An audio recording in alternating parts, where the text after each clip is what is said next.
France की क्रांति तथा राष्ट्र का विचार, इस पर बात करते हैं। बच्चों, राष्ट्रवाद की पहली स्पष्ट अभिव्यक्ति 1789 में फ्रांसीसी क्रांति से ही हुई थी। फ्रांस की क्रांति ने उद्घोषणा की कि राष्ट्र का निर्माण कोई राजा नहीं अपितु लोग करेंगे, जो कि इसके भाग्य का निर्माण करेंगे। फ्रांस के क्रांतिकारियों ने ऐसे बहुत से उपाय और व्यवहार किए जिससे फ्रांसीसी लोगों में सामूहिक पहचान की भावना उत्पन्न हो सके। ऐसे उपाय निम्न हैं। सबसे पहला जो उन्होंने विचार दिया वो था ला पैट्री, यानी कि पितृभूमि। इसका मतलब बच्चों, वह जिस जमीन पर रहते हैं अब वह उसे केवल एक भूमि का टुकड़ा ही नहीं मानेंगे, बल्कि उसके प्रति एक भावनात्मक लगाव भी रखेंगे। दूसरा उन्होंने जो विचार दिया वो था ले सितियोन, यानी कि नागरिक। अगला विचार उन्होंने दिया एक नया फ्रांसीसी ध्वज, तिरंगा। एक और विचार जो फ्रांसीसी क्रांतिकारियों ने दिया वह था एस्टेट जनरल का नाम बदलकर राष्ट्रीय असेंबली रख देना। उसके बाद उन्होंने नए गीत रचे, शहीदों के नाम की शपथ ली और शहीदों की प्रशंसा की गई। इसके अलावा केंद्रीकृत प्रशासनिक व्यवस्था तथा एक समान कानून बनाए गए। इसके अतिरिक्त आंतरिक सीमा शुल्क तथा करों को भी समाप्त कर दिया गया और साथ ही बाट तथा मापन की एक समान प्रणाली अपनाई गई। क्षेत्रीय बोलियों को हतोत्साहित किया गया तथा पेरिस के आसपास प्रचलित फ्रांसीसी भाषा राष्ट्रीय भाषा बन गई। इसके अलावा बच्चों, फ्रांसीसी क्रांतिकारियों ने घोषित किया कि फ्रांस राष्ट्र का यह मिशन और भाग्य है कि वह यूरोप के लोगों को तानाशाही और निरंकुशता से मुक्त कराएं। इसके अलावा यूरोप के विभिन्न शहरों में जैकोबियन क्लब भी बनने लगे।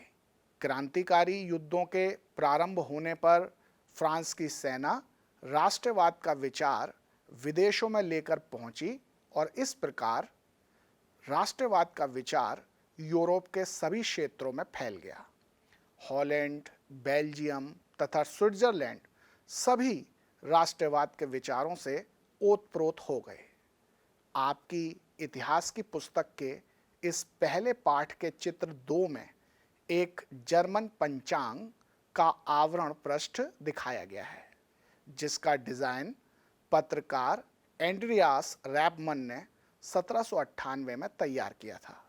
इस चित्र में क्रांतिकारी भीड़ द्वारा फ्रांस में स्थित बेस्तिल के किले को तोड़ने की छवि को जर्मनी के एक प्रांत कस्सेल में तानाशाही के प्रतीक इसी प्रकार के किले की छवि के साथ दिखाया गया है।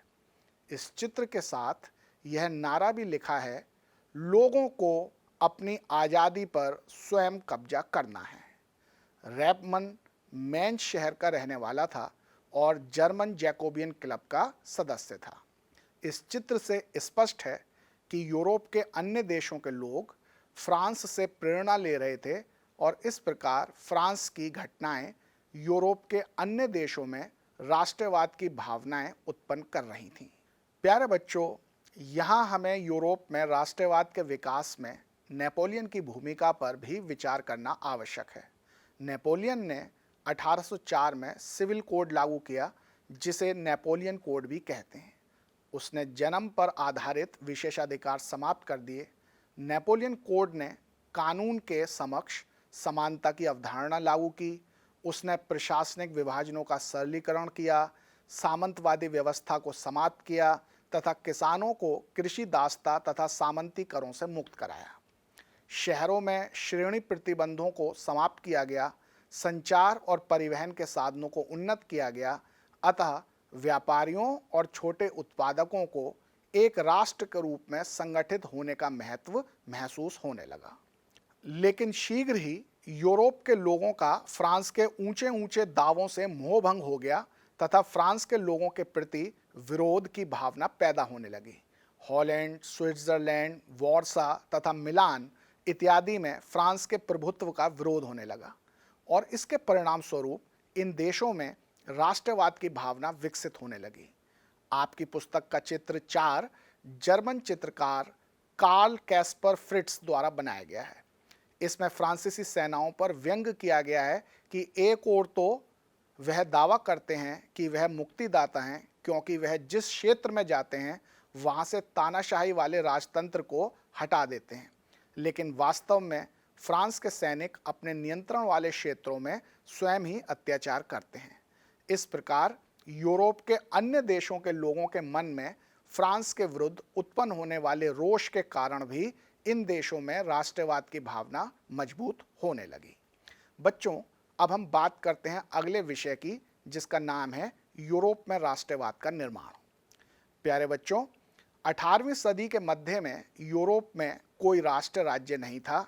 जर्मनी, इटली, स्विट्जरलैंड जैसे क्षेत्र राज्यों, डची और कैंटोन में विभाजित थे। 1648 की वेस्टफेलिया की संधि से आधुनिक राष्ट्र का निर्माण हुआ था, लेकिन उन राष्ट्रों की पहचान उनके शासक से होती थी, ना कि वहां के निवासियों या जनता से।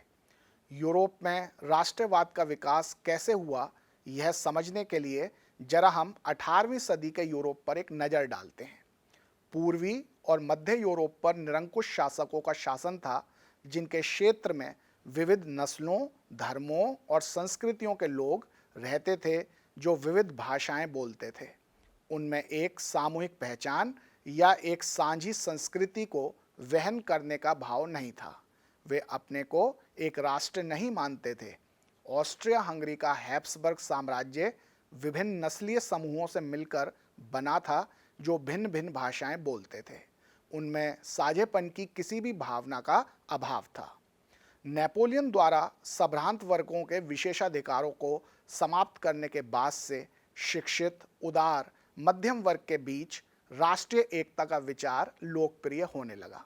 पश्चिमी और केंद्रीय यूरोप के कुछ भागों में औद्योगिक उत्पादन और व्यापार का विकास होने लगा, जिससे नगरों का विकास होने लगा और इसके परिणाम स्वरूप ऐसे वाणिज्यिक वर्गों का उदय होने लगा जिसका अस्तित्व बाजार के लिए उत्पादन पर निर्भर था। तो बच्चों, आप देख सकते हैं कि राष्ट्रवाद का विचार यूरोप में औद्योगिक उत्पादन और व्यापार वाणिज्य के विकास के कारण उत्पन्न हुआ। बच्चों, अब हम बात करते हैं उदार राष्ट्रवाद की। उदारवाद का अर्थ अलग अलग संदर्भों में भिन्न भिन्न होता है।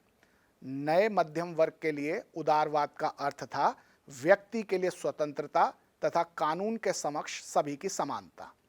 राजनीतिक अर्थों में उदारवाद का अर्थ था जनता की सहमति से सरकार बनना एवं निरंकुशता तथा चर्च के विशेषाधिकारों की समाप्ति। आर्थिक दृष्टि से उदारवाद का अर्थ था बाजार की स्वतंत्रता तथा वस्तुओं एवं पूंजी के आवागमन पर सरकार द्वारा आरोपित प्रतिबंधों की समाप्ति। साथ ही निजी संपत्ति के अधिकार को मान्यता एवं सुरक्षा मिलना। आर्थिक राष्ट्रवाद की लहर ने उस समय यूरोप में प्रचलित व्यापक राष्ट्रवादी भावनाओं को और अधिक मजबूत किया। जॉल्वेरियन का गठन किया गया।